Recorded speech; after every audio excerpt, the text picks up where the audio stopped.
Hello everyone, welcome again in gravity Guru. Okay बेटा, तो आज है थर्मोडायनेमिक्स का lecture second. Okay, first lecture में हमने थर्मोडायनेमिक्स का इंट्रोडक्शन पार्ट समझा था।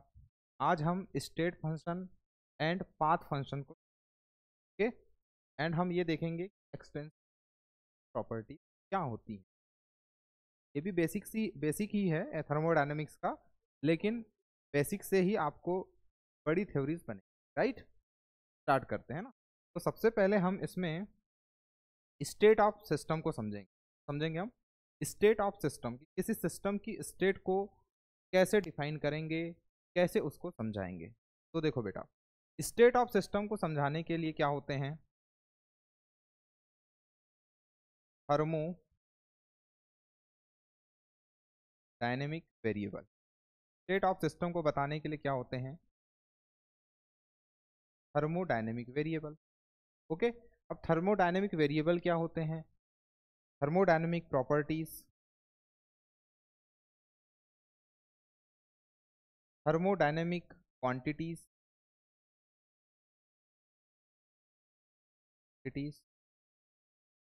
ये सभी सब thermodynamic variable, thermodynamic property, thermodynamic quantity, ये किसको समझाते हैं, ये समझाते हैं स्टेट ऑफ सिस्टम। ओके, ये किसको समझाते हैं, स्टेट ऑफ सिस्टम को। अब क्वेश्चन ये अराइज होगा कि सर थर्मोडायनेमिक वेरिएबल क्या होते हैं। तो थर्मोडायनेमिक वेरिएबल बेटा बहुत टाइप के होते हैं, ठीक है ना।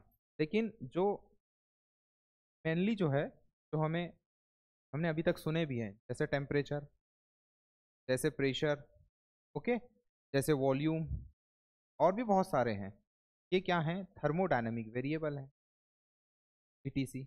ये है क्या, थर्मोडायनेमिक वेरिएबल। तो थर्मोडायनेमिक वेरिएबल हमें किसके बारे में समझाते हैं, थर्मोडायनेमिक वेरिएबल हमें स्टेट ऑफ सिस्टम के बारे में बताते हैं।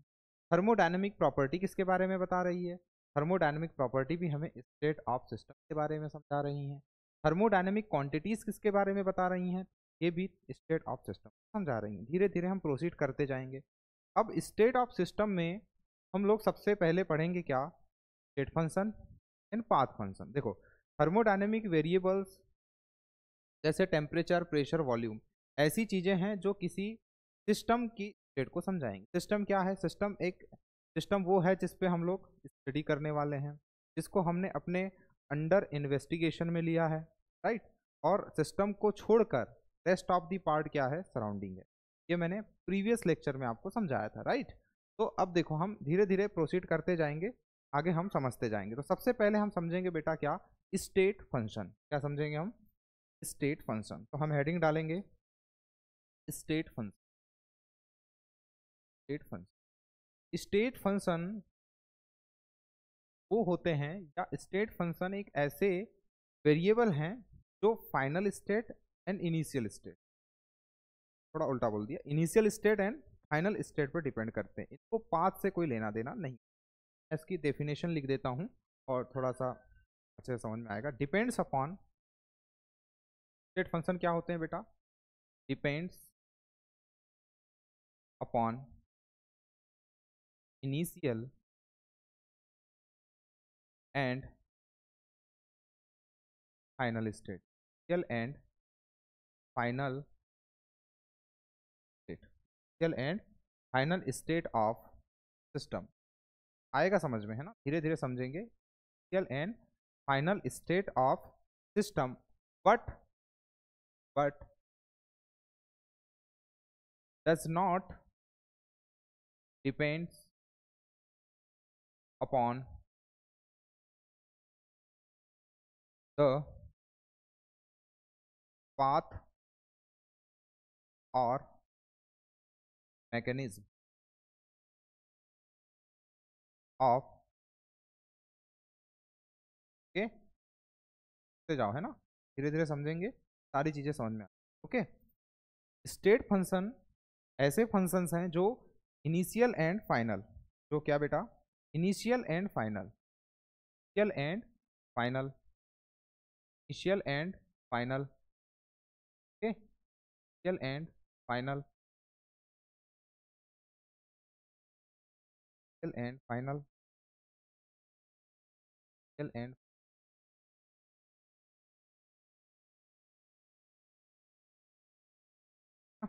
स्टेट फंक्शन ऐसे फंक्शन है जो initial and final state of system पर डिपेंड करेंगे, बट ये किस पे डिपेंड नहीं करेंगे, सिस्टम इस पाथ से होकर गया है इस पे डिपेंड नहीं करेंगे। ठीक है, इसको और अच्छे से समझने के लिए हम क्या करते हैं, क्या लिखा हुआ है, depends upon initial and final state of system. Initial and final state पे डिपेंड करेंगे सिस्टम की, but doesn't depends upon path और मैकेनिज्म ऑफ सिस्टम। पाथ से कोई लेना देना नहीं है ऐसे सिस्टम को। जैसे अगर फॉर एग्जाम्पल के लिए हम एक ग्राफ बनाते हैं, हमने एक ग्राफ बनाया, क्या, प्रेशर वॉल्यूम, प्रेशर वॉल्यूम बनाया। मैंने आपको कहा कि मेरे लिए इनिशियल पॉइंट है मेरा ये, ए मेरा क्या है, इनिशियल पॉइंट है, ए मेरा क्या है, इनिशियल पॉइंट है, बी मेरा क्या है बेटा, फाइनल पॉइंट है। अब देखो इनिशियल पॉइंट से फाइनल पॉइंट पर पहुंचने के लिए मैंने 3 पाथ फॉलो किए, ये पाथ फर्स्ट, ये पाथ सेकंड और ये पाथ थर्ड। ओके, तो मैंने देखो इनिशियल स्टेट से फाइनल स्टेट पे पहुंचने के लिए 3 पाथ को फॉलो किया हूँ। ठीक है, मैं जा कहाँ से रहा हूँ, मैं पॉइंट ए से पॉइंट बी पर ही जा रहा हूँ, लेकिन जो स्टेट फंक्शंस होंगे अब कौन से होंगे क्या होंगे धीरे धीरे समझ में आएगा, है ना, एकदम से नहीं आने वाला। ठीक है, स्टेट फंक्शन ऐसे फंक्शंस हैं, स्टेट फंक्शन ऐसे फंक्शंस हैं जो किस पे डिपेंड करेंगे, सिर्फ ये इनिशियल स्टेट और फाइनल स्टेट पे। इनको मैटर नहीं करता कि आपने किस पाथ को फॉलो करके इनिशियल स्टेट से फाइनल स्टेट तक आप गए हैं। समझ में आ रही बात है, ये चीज है। तो अब सर कौन से हैं, और एक बात बेटा, स्टेट फंक्शंस को कैपिटल लेटर्स में डिनोट किया जाता है। कौन से लेटर में डिनोट किया जाता है, कैपिटल लेटर में इनको हम डिनोट करते हैं। बहुत सारे हैं, बहुत सारे हैं। तो जितनी भी एनर्जीज हैं, इंटरनल एनर्जी क्यू ऑब्लिक इसे दिखाते हैं, एंथैल्पी है, ठीक है, एंट्रोपी है, प्रेशर है बेटा, वॉल्यूम है, ये सारे सब कुछ, गिब्स फ्री एनर्जी भी है और भी हैं, ये सब किस में आते हैं, स्टेट फंक्शन में। मतलब ये ऐसे फंक्शंस हैं जिनको इनिशियल और फाइनल स्टेट से मतलब है, पाथ से मतलब नहीं है। आई होप इतनी सारी बातें समझ में आ रही हैं। ठीक है, कैपिटल लेटर से डिनोट किया जाता है, कैपिटल लेटर से लिखा हुआ है तो आप समझ जाना कि वो क्या है, स्टेट फंक्शन है। वैसे समझने की कोई बात नहीं है कि मैं आगे जो पाथ फंक्शन बताने वाला हूँ वो in your thermodynamics only 2 path function. Okay, सिर्फ 2 ही पाथ फंक्शन है। तो स्टेट फंक्शन की डेफिनेशन आई होप समझ में आ गई होगी। अब आगे हम चलते हैं, हम समझते हैं किसको, पाथ फंक्शन।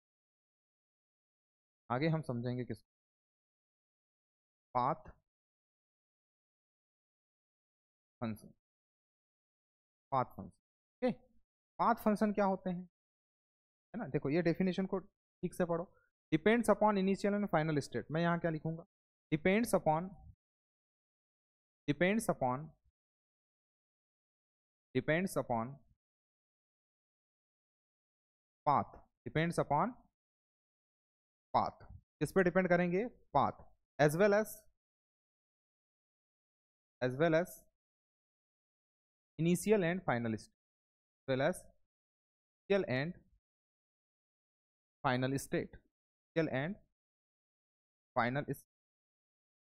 ओके, मतलब पाथ पर डिपेंड करेंगे और साथों साथ इनिशियल एंड फाइनल स्टेट पे भी डिपेंड करेंगे। मतलब ये वो फंक्शंस हैं जिनको फर्क पड़ेगा पाथ से कि आपने कौन सा पाथ फॉलो किया है इनिशियल स्टेट से फाइनल स्टेट तक पहुंचने के लिए। मतलब अगर हम सिंपली बोले तो पाथ फंक्शन पाथ पर डिपेंड करते हैं, depends upon path, and state function जो होते हैं वो इनिशियल एंड फाइनल स्टेट पर डिपेंड करते हैं। बस बात खत्म। समझ में आ रही है। तो हम स्मॉल लेटर से डिनोट करते हैं बेटा, स्मॉल लेटर,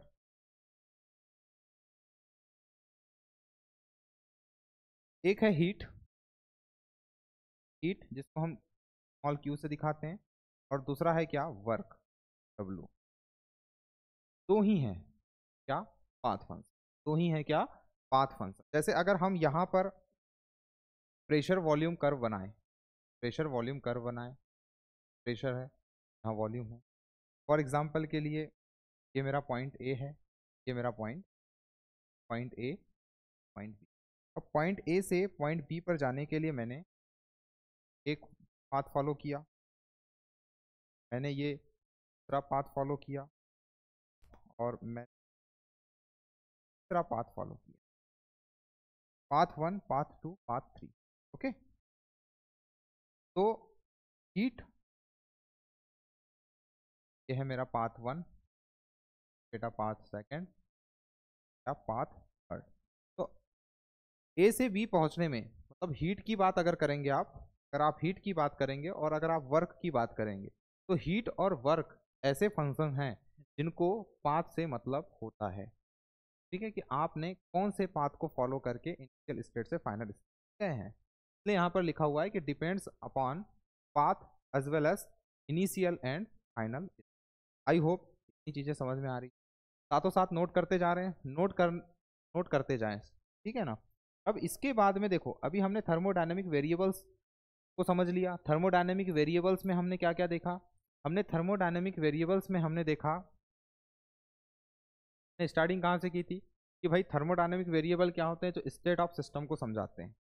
ठीक है, अब टेम्परेचर, प्रेशर, वॉल्यूम, है ना, ये सब चीज़ें किस में आ रही है, स्टेट फंक्शन में आ रही है, सारी चीज़ें स्टेट फंक्शन में। फिर हीट और जो वर्क है वो किस में जा रहा है, पाथ फंक्शन में। तो ये सारी चीज़ें क्या बता रहे हैं, ये स्टेट ऑफ सिस्टम को ही समझाएंगे। अब धीरे धीरे समझ में आएगा जब मैं एंथैल्पी के बारे में डीप में बताऊंगा, जब मैं गिब्स फ्री एनर्जी के बारे में डीप में समझाऊंगा।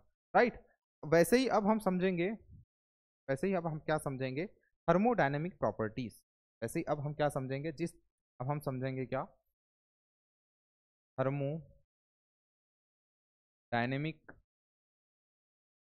प्रॉपर्टीज। थर्मोडायनेमिक प्रॉपर्टी, तो थर्मोडायनेमिक प्रॉपर्टीज टाइप की होती।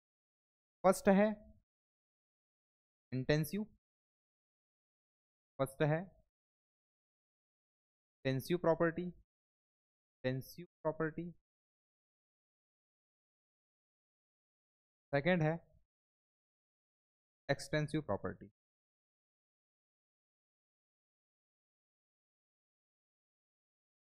प्रॉपर्टी। ठीक है, एक्सटेंसिव प्रॉपर्टी और इंटेंसिव प्रॉपर्टी। तो what is extensive property, extensive properties ऐसी प्रॉपर्टीज हैं which independent, which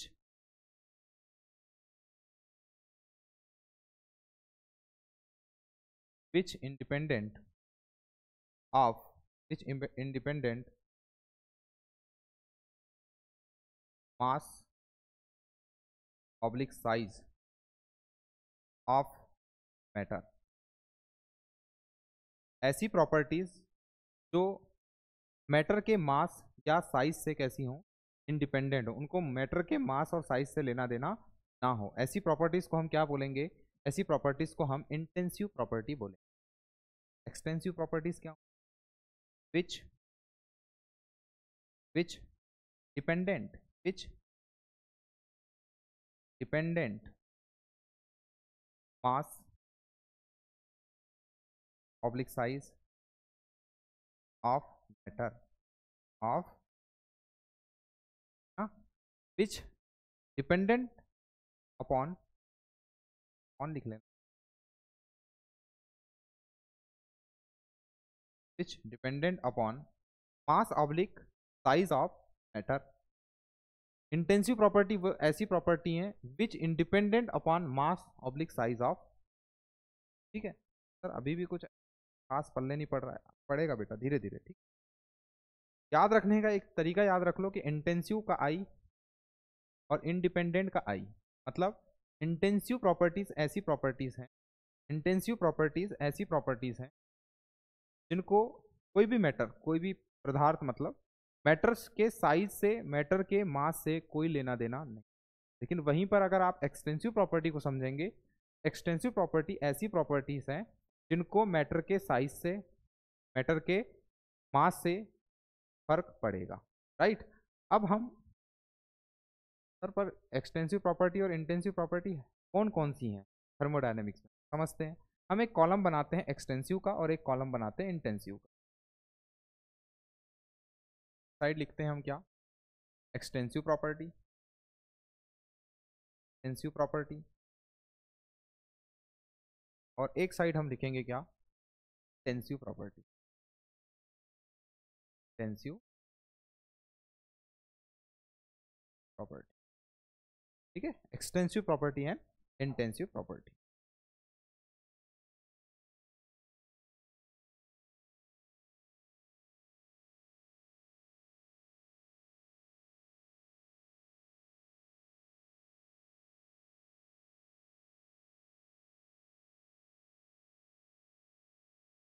extensive property and intensive property.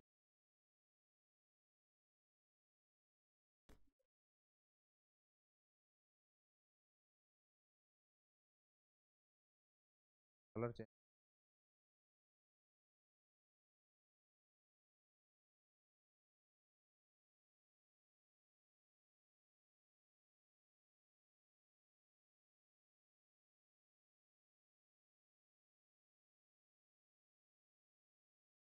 ठीक है, ये कलर दिख रहा है। ठीक है बेटा, देखते हैं।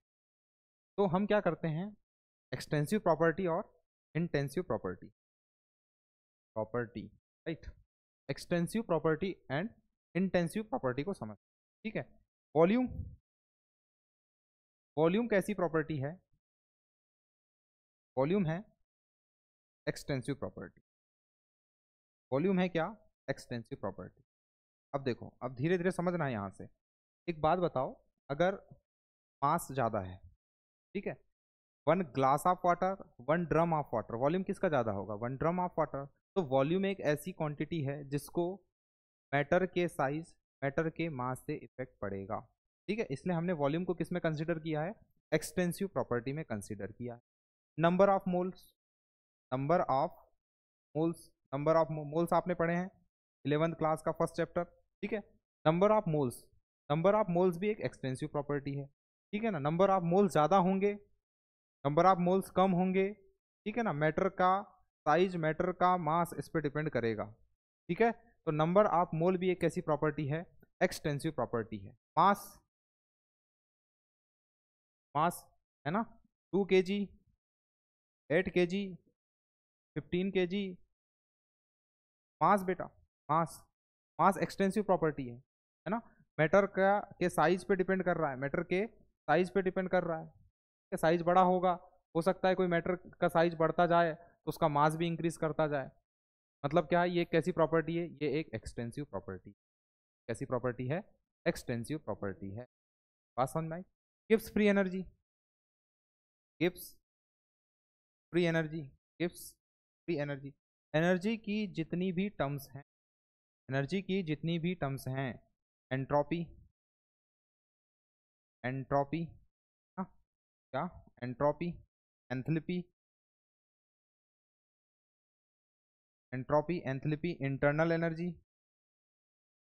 इंटरनल एनर्जी, देखो ये सारी एनर्जीज हैं ना। मैं इनका डीपली भी हम इनको समझेंगे, गिब्स फ्री एनर्जी को, एंट्रोपी को, एंथैल्पी को, इंटरनल एनर्जी को, इनको डीप स्टडी भी करेंगे। जितने भी एनर्जी के टर्म्स हैं, हाँ ये सारे क्या हैं, एनर्जी के टर्म्स हैं। तो जितने भी प्रकार की एनर्जीज हैं, सब किस पे डिपेंड करती होगी, मैटर के मास पर, मैटर के साइज पर डिपेंड करती होगी। दैट्स वाई हमने इसको किस में रखा है, एक्सटेंसिव प्रॉपर्टीज में रखा है। एम आई राइट, हमने इनको किस में रखा है, एक्सटेंसिव प्रॉपर्टीज में हमने इनको रखा है, राइट बेटा। एक और है heat capacity, heat capacity, heat capacity,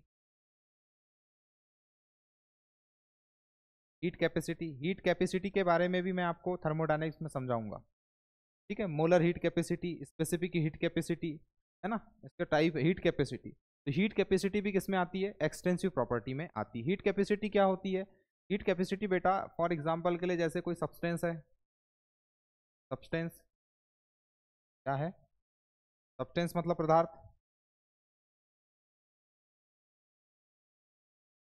किसी सब्सटेंस का टेम्परेचर 1 डिग्री सेल्सियस या फिर 1 केल्विन इंक्रीज करने के लिए, किसी सब्सटेंस का टेम्परेचर 1 डिग्री सेल्सियस या 1 केल्विन को इंक्रीज करने के लिए जितनी हीट दी जाती है, अमाउंट ऑफ हीट, उसी को हम क्या बोलते हैं, हीट कैपेसिटी, है ना। डिटेल में भी बताऊंगा मैं इसका, पर मैं आपको ये इसीलिए समझा रहा हूँ क्योंकि देखो किसी सब्सटेंस का टेम्परेचर 1 डिग्री सेल्सियस या 1 केल्विन इंक्रीज करने के लिए जो अमाउंट ऑफ हीट होती है, उसी को हम क्या बोलते हैं, हीट कैपेसिटी। अब आपने सब्सटेंस का साइज, सब्सटेंस का मास इंक्रीज कर दिया, तो ऑब्वियस सी बात है कि उसका टेम्परेचर 1 डिग्री सेल्सियस इंक्रीज करने के लिए आपको ज़्यादा हीट प्रोवाइड करनी पड़ेगी।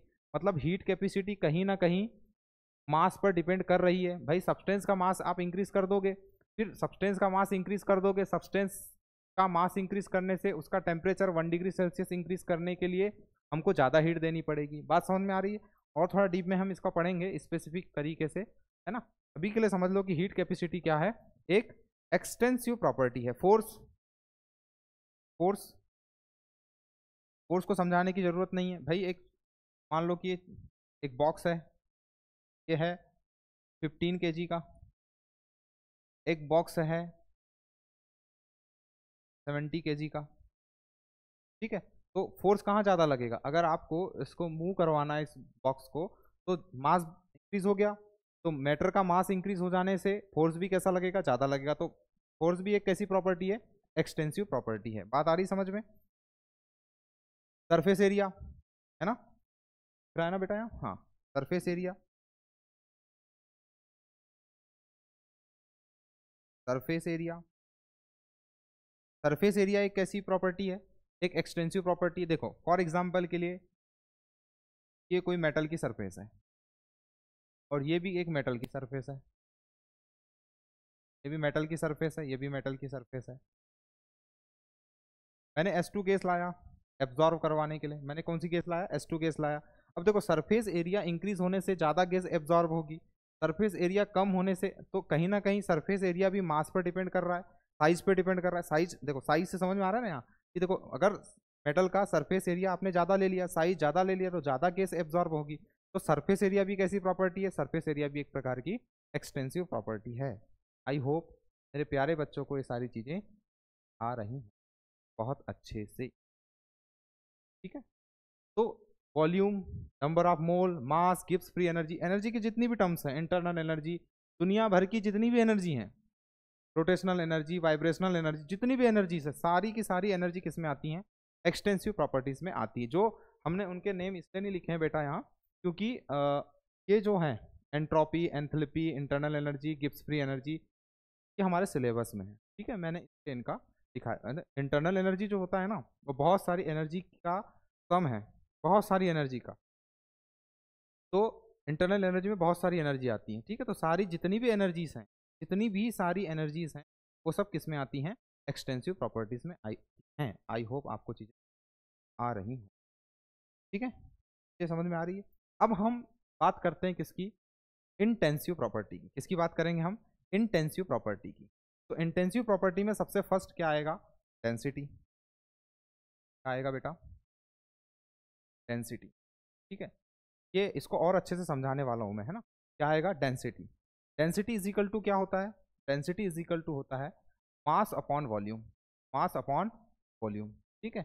यहाँ कंफ्यूज होते हैं बच्चे, बच्चों को लगता है कि mass extensive property, volume extensive property, तो फिर डेंसिटी इंटेंसिव प्रॉपर्टी कैसी है? तो इसमें एक इंपॉर्टेंट पॉइंट में भी हम लिखाएंगे। अभी के लिए आप ये याद रखो कि दो एक्सटेंसिव प्रॉपर्टी का रेशियो, तो एक्सटेंसिव प्रॉपर्टी का ratio is always be equal to intensive property. मतलब दो, अगर आपने दो एक्सटेंसिव प्रॉपर्टी का रेशियो लिया है, तो वो हमेशा किसके इक्वल आएगा?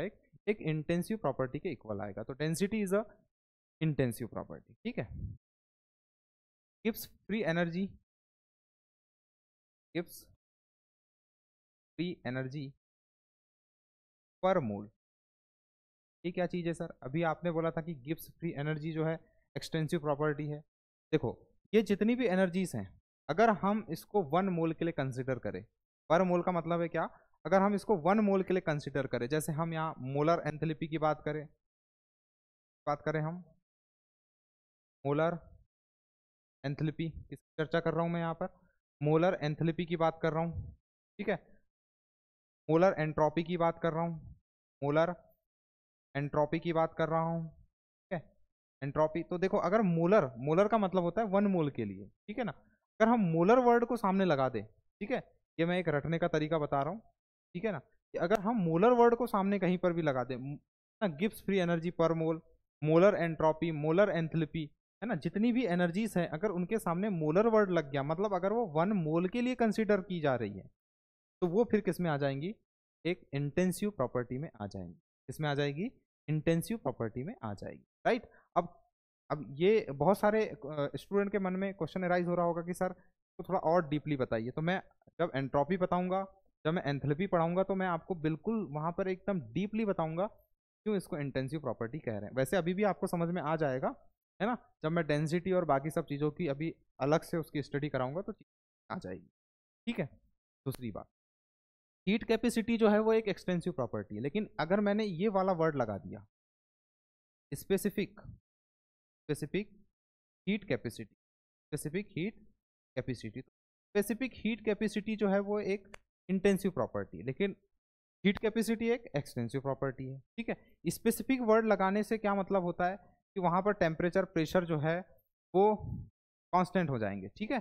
तो अब इसके बारे में भी बताऊंगा मैं, है ना, हीट कैपेसिटी के अंदर ही बताऊंगा specific heat capacity, molar heat capacity. तो स्पेसिफिक वर्ड अगर कहीं लगा दे, अभी मैं क्या है बेटा डीपली नहीं जा रहा, अभी मैं आपको सिर्फ ये समझा रहा हूँ कि आप कैसे मेमोराइज रखें एक्सटेंसिव प्रॉपर्टी को और इंटेंसिव प्रॉपर्टी को, ठीक है ना। तो अगर स्पेसिफिक वर्ड कहीं पर आ गया तो आप समझ जाना कि स्पेसिफिक वर्ड के अगर आ जाने से प्रॉपर्टीज कैसी हो जाती हैं, इंटेंसिव प्रॉपर्टी में आ जाती हैं। किसमें आ जाती हैं बेटा, इंटेंसिव। जैसे प्रेशर, प्रेशर भी, प्रेशर, टेम्परेचर, टेम्परेचर। देखो मैं बोलूँ कि इस रूम का, जिस रूम में मैं ये वीडियो शूट कर रहा हूँ, इस रूम के किसी कोने में जितना प्रेशर होगा इस पूरे रूम में भी उतना ही प्रेशर होगा। अगर इस रूम में 4 कोने हैं तो 4 कोनों पर जितना प्रेशर होगा उतना पूरे रूम में प्रेशर होगा। समझ में आई बात। जैसे इस रूम के किसी कोने में जितना टेम्परेचर होगा वैसे पूरे रूम का भी टेम्परेचर होगा। तो मैटर के साइज से, मैटर के मास से कोई इफेक्ट पड़ रहा है क्या टेम्परेचर को? बिल्कुल नहीं पड़ रहा है ना। रूम छोटा रहे या रूम बड़ा रहे, है ना, टेम्परेचर तो जितना है उतना ही रहेगा, प्रेशर तो जितना है उतना ही रहेगा। तो इंटेंसिव प्रॉपर्टी को फर्क पड़ने वाला है क्या? मैटर के साइज से नहीं पड़ने वाला। इसलिए प्रेशर और टेम्परेचर कैसी क्वांटिटी है? एक इंटेंसिव है, ठीक है ना।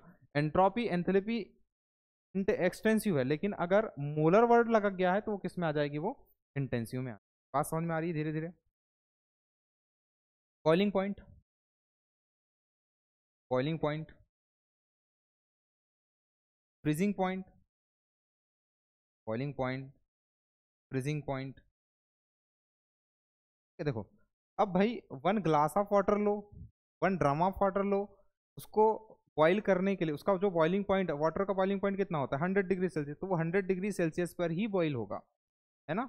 1 ग्लास ऑफ वाटर को आप फ्रिज में रख दीजिए, 1 बोतल ऑफ वाटर को आप फ्रिज में रख दीजिए, है ना। अगर उसको फ्रीज करना है तो 0 डिग्री सेल्सियस पर ही होगा। तो वो मैटर के साइज से, मैटर के मास से डिपेंडेंट नहीं है। That's why boiling point and freezing point are intensive property. Okay, और भी हैं, और भी हैं, एक्सटेंसिव प्रॉपर्टी से ज़्यादा है इंटेंसिव प्रॉपर्टी, ठीक है। तो पेज की पड़ेगी। सेल पोटेंशियल, ये क्या चीज़ है sir? Cell potential, cell potential क्या चीज़ है? सेल पोटेंशियल क्या चीज़ है? देखो सेल पोटेंशियल जो है वो आएगा कहाँ? इलेक्ट्रोकेमिस्ट्री। इलेक्ट्रोकेमिस्ट्री में हम लोग क्या पढ़ते हैं? सेल पोटेंशियल को पढ़ते हैं। ई नॉट सेल सुना होगा आपने, सेल पोटेंशियल, सेल पोटेंशियल, ठीक है ना। कैथोड एनोड डिप्ड रहते हैं इलेक्ट्रोलाइट के सोल्यूशन में। तो सेल पोटेंशियल भी क्या है? एक क्या है? इंटेंसिव प्रॉपर्टी है, राइट। जैसे मैंने बताया था ना स्पेसिफिक हीट कैपेसिटी, वैसे ही स्पेसिफिक कंडक्टेंस भी होती है। कंडक्टेंस के बारे में भी इसी में पढ़ा जाता है, स्पेसिफिक कंडक्टेंस, स्पेसिफिक कंडक्टेंस।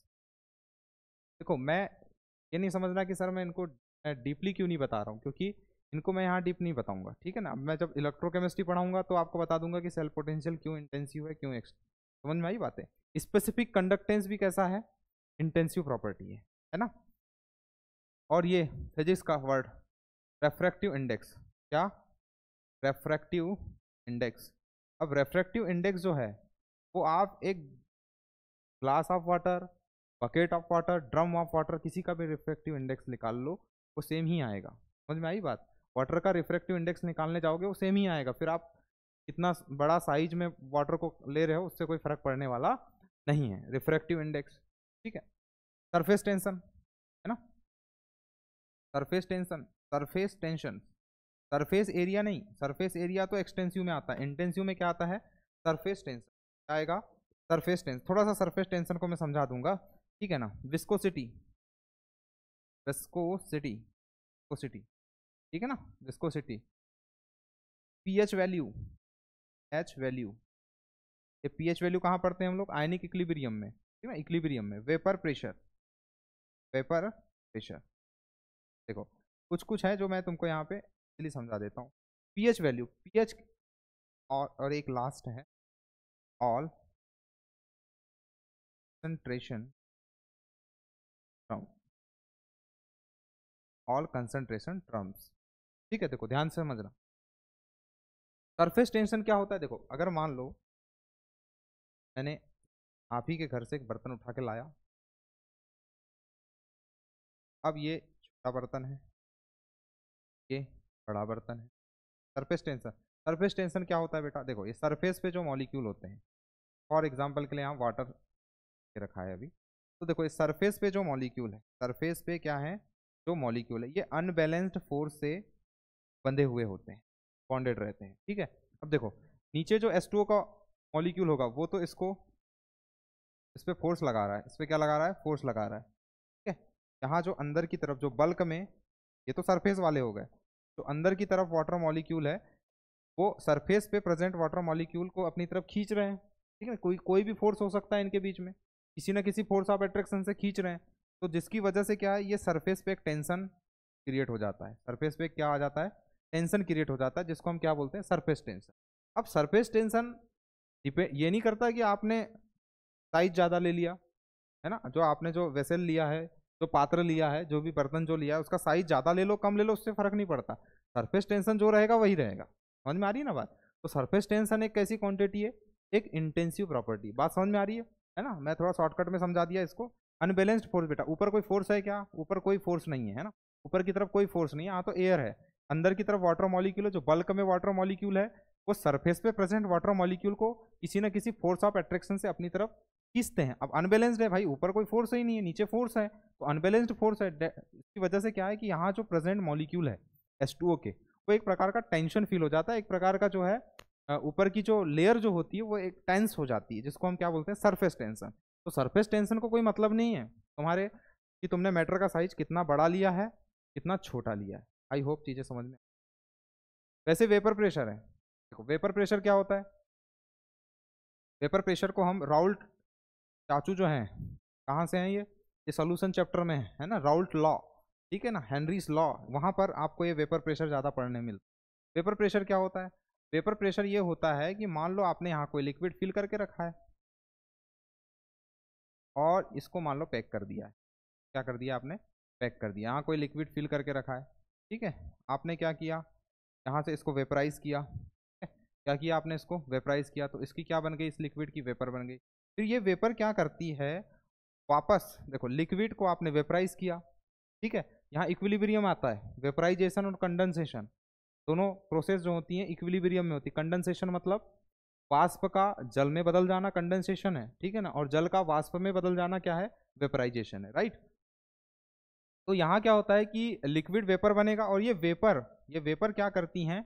एक प्रेशर क्रिएट करती है लिक्विड की सरफेस। अब एक ऐसा तो नहीं हो सकता कि पूरा का पूरा लिक्विड एक साथ वेपराइज हो जाए, है ना, जो वेपराइज होने की भी एक फिनोमिना है, याद रखना, जो सरफेस पे प्रेजेंट मॉलिक्यूल होते हैं वो सबसे पहले वेपराइज होते हैं, ठीक है, फिर वो वेपर हो जाएंगे तो उसके नीचे वाले मॉलिक्यूल वेपर होंगे, राइट ना।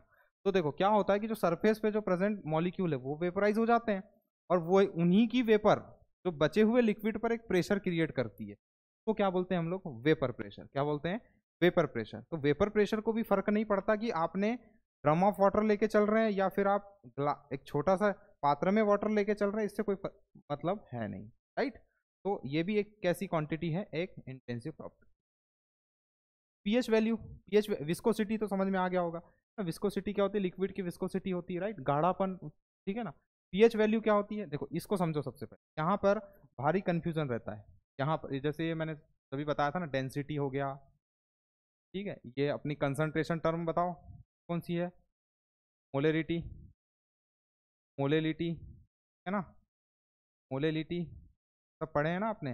Normality, normality, weight by weight percentage, weight by weight percentage, weight by volume percentage, volume by volume percentage, they all are concentration terms, ठीक है।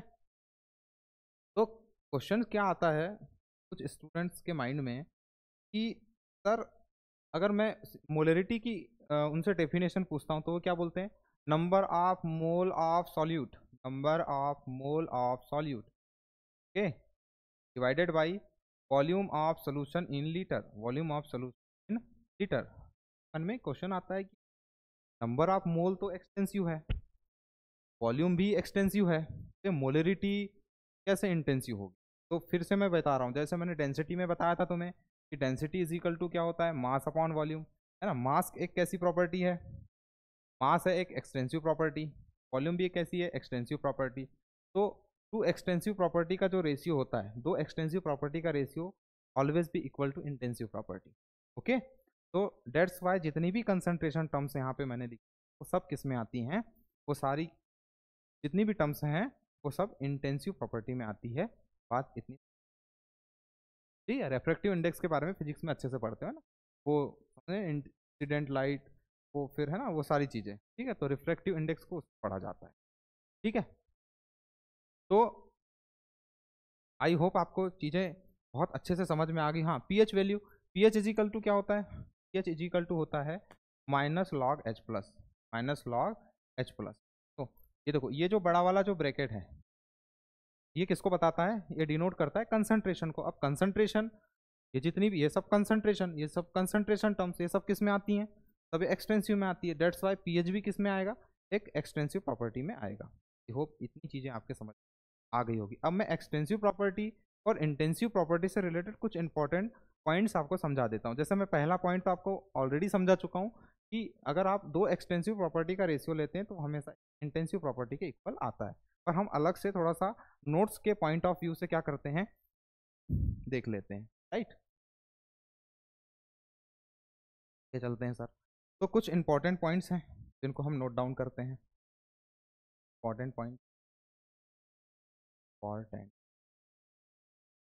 Point, important point, important point.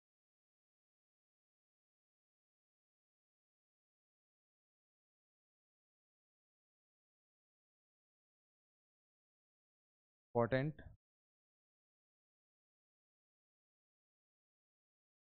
तो first important point जो है, ठीक है, वो ये है, ये तो ही रहे हम लोग, एक्सटेंसिव प्रॉपर्टी का, extensive property to extensive property, to extensive property का जो रेशियो है वो हमेशा किसके इक्वल आएगा, एक इंटेंसिव प्रॉपर्टी के इक्वल आएगा। पहला इंपॉर्टेंट पॉइंट। जैसे एग्जांपल में हमने डेंसिटी को देख लिया, mass upon, okay, mass upon. दूसरा इंपॉर्टेंट पॉइंट ये है कि अगर आपको किसी एक्सटेंसिव प्रॉपर्टी से, क्या, एक्सटेंसिव प्रॉपर्टी से इंटेंसिव प्रॉपर्टी की तरफ जाना है, इंटेंसिव प्रॉपर्टी को चेंज करना है किसमें, इंटेंसिव प्रॉपर्टी में। इंटेंसिव प्रॉपर्टी को किसमें चेंज करना है, इंटेंसिव प्रॉपर्टी में। इंटेंसिव प्रॉपर्टी में आप क्या कर सकते हैं, अगर आपने, है ना, इसको कन्वर्ट करना है, एक्सटेंसिव प्रॉपर्टी को कन्वर्ट करना है किसमें, कन्वर्ट करना है किसमें, इंटेंसिव प्रॉपर्टी में। तो सिंपल है, आप क्या करो, एक्सटेंसिव प्रॉपर्टी को अगर आपको कन्वर्ट करना है इंटेंसिव प्रॉपर्टी में, आप क्या करो, यूनिट अमाउंट में बात करो। इसमें बात करो आप यूनिट अमाउंट में। यूनिट अमाउंट, यूनिट अमाउंट मतलब जैसे अभी मैंने बोला ना, मोलर एंथैल्पी, मोलर एंथैल्पी मतलब 1 मोल के लिए। किसी भी चीज़ का अगर तुम यूनिट अमाउंट में बात करोगे, है ना, 1 डिग्री सेल्सियस के लिए, ठीक है, 1 केल्विन के लिए, 1 मोल के लिए, तो यूनिट अमाउंट में अगर आप चर्चाएं करोगे तो एक्सटेंसिव प्रॉपर्टी को कन्वर्ट किया जा सकता है किसमें, इंटेंसिव प्रॉपर्टी में। जैसे मैं ये डेंसिटी के थ्रू ही अगर आपको समझा दूं तो देखना, डेंसिटी का फॉर्मूला क्या है, density is equal to mass upon volume. इसको अगर हम वर्ड्स में बोले तो, वर्डिंग में हम इसको क्या बोलेंगे, मास अपॉन, हम ये बोलेंगे कि मास, ये बोलेंगे क्या, मास पर यूनिट वॉल्यूम, ये तो बोलेंगे हम, मास पर यूनिट वॉल्यूम। हम यूनिट अमाउंट में अगर किसी भी चीज़ को ले ले तो वो किस में चले जाएगी, सीधे एक्सटेंसिव से आप चेंज कर सकते हो किसको, में इंटेंसिव में। अगर हम कन्वर्ट करने का सिंपल सा फंडा ये है कि आप में ले लें आप उसको यूनिट अमाउंट में। समझ में आ रही, सबसे ज़्यादा इंपॉर्टेंट पॉइंट ये है, क्या है, extensive property, intensive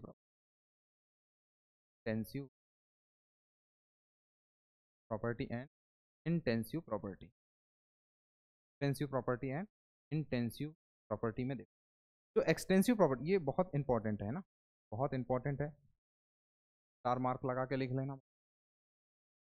extensive property जो है, एक्सटेंसिव प्रॉपर्टी एक्सटेंसिव होती है एडिटिव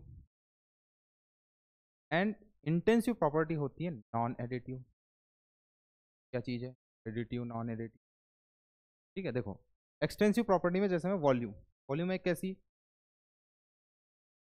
क्वांटिटी है, एक्सटेंसिव प्रॉपर्टी। इनको हम ऐड कर सकते हैं, जैसे 2 litre, 5 litre, 10 litre, right. Additive है, क्या है ये? एडिटिव। वॉल्यूम हम ऐड कर सकते हैं, ठीक है ना। नंबर ऑफ मोल्स को हम ऐड कर सकते हैं, क्योंकि एक्सटेंसिव प्रॉपर्टीज जो होती हैं वो क्या होती हैं? एडिटिव होती हैं। लेकिन जैसे हम गिब्स फ्री एनर्जी, ऐसा नहीं गिब्स फ्री एनर्जी को हम ऐड करने बैठ जाए, ठीक है ना। फ्री एनर्जी को हम, तो इंटेंसिव प्रॉपर्टीज जो होती हैं वो नॉन एडिटिव होती हैं, उनको हम ऐड नहीं कर सकते। और एक्सटेंसिव प्रॉपर्टी को हम क्या कर सकते हैं? ऐड कर सकते हैं, राइट। जैसे और थोड़ा सा मैं अगर अच्छे से समझाने की कोशिश करूँ तो हम क्या करते हैं, वेसल लेते हैं, vessel A, vessel B. Vessel मतलब पात्र। दोनों जगह पे मैंने क्या रखा है, पर भी मैंने वाटर ले लिया, यहाँ पर भी मैंने, ठीक है। अब देखो यहाँ पर मैं मास, मोल्स, वॉल्यूम, ठीक है, डेंसिटी, टेम्परेचर, जो चीज़ मैं तुम्हें यहाँ समझा रहा था वो यहाँ ज़्यादा अच्छे से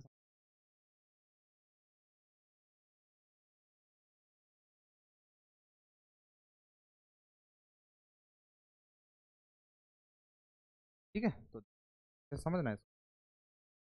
मान लो मैंने वेसल ए में जो H2O रखा है उसके मास को 1, वेसल बी में जो H2O रखा है इसके मास को मैंने मान लिया, ठीक है। मोल मैंने मान लिया यहाँ N1, मोल को स्मॉल n से दिखाते हैं बेटा, N2। वॉल्यूम मैंने यहाँ V1, V2, density D, density, temperature T, temperature. अब मेरे बच्चों को हाँ चाहिए सर यहाँ D1 D2 क्यों, D1 D2 क्यों नहीं? देखो डेंसिटी और टेम्परेचर है दादा, ऐसी कौन इंटेंसिव प्रॉपर्टी, कैसी प्रॉपर्टी है वो, कैसी प्रॉपर्टी है ये, कैसी क्वांटिटीज है, इंटेंसिव क्वांटिटीज है या प्रॉपर्टीज है, राइट। और ये एडिटिव नहीं है, ये एडिटिव नहीं है, D1 D2 नहीं होगा, है ना। हम यहाँ M1 M2 on adding, on adding, on adding हम M1 प्लस M2 लिख सकते हैं, हम N1 प्लस N2 लिख सकते हैं, हम V1 प्लस V2 लिख सकते हैं। लेकिन हम डेंसिटी को D1 D2 और T1, भाई दोनों को मिक्स किया है ना आपने, जो वेसल ए था वेसल बी, इन दोनों को मिक्स कर दिया। लेकिन जो वाटर की जो डेंसिटी है वो डेंसिटी वही रहेगी ना, जिस टेम्परेचर पे आप मिक्स कर रहे हो तो टेम्परेचर वही रहेगा। फॉर एग्जाम्पल आप रूम टेम्परेचर पे हो, है ना, किसी भी रूम में अपने घर पे ही बैठ गए, अब अपने घर पे एक वेसल ए लिया एक वेसल बी लिया, दोनों मिक्स कर रहे हो, तो अब ऐसा तो है नहीं कि टेम्परेचर चेंज हो जाएगा।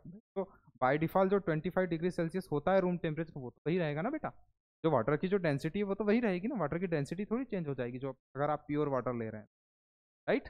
तो डेंसिटी में कोई चेंजेस आने वाला नहीं है। तो ये देखो ये है एडिटिव, है क्या, एडिटिव। दैट्स वाई इनको हम क्या बोलते हैं? एक्सटेंसिव। एक्सटेंसिव कैसी है? एडिटिव है। लेकिन ये किस में आएगी? इंटेंसिव में आएगी। इंटेंसिव प्रॉपर्टी को ऐड नहीं कर, रिमेन सेम, का वर्ड यहाँ पर यह है कि रिमेन सेम। कैसे होगी ये? सेम ही रहेंगे, है ना।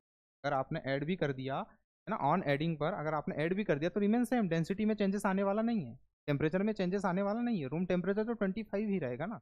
ऐसा तो नहीं कि दोनों को मिक्स करने पर टेम्परेचर में कुछ, आई होप।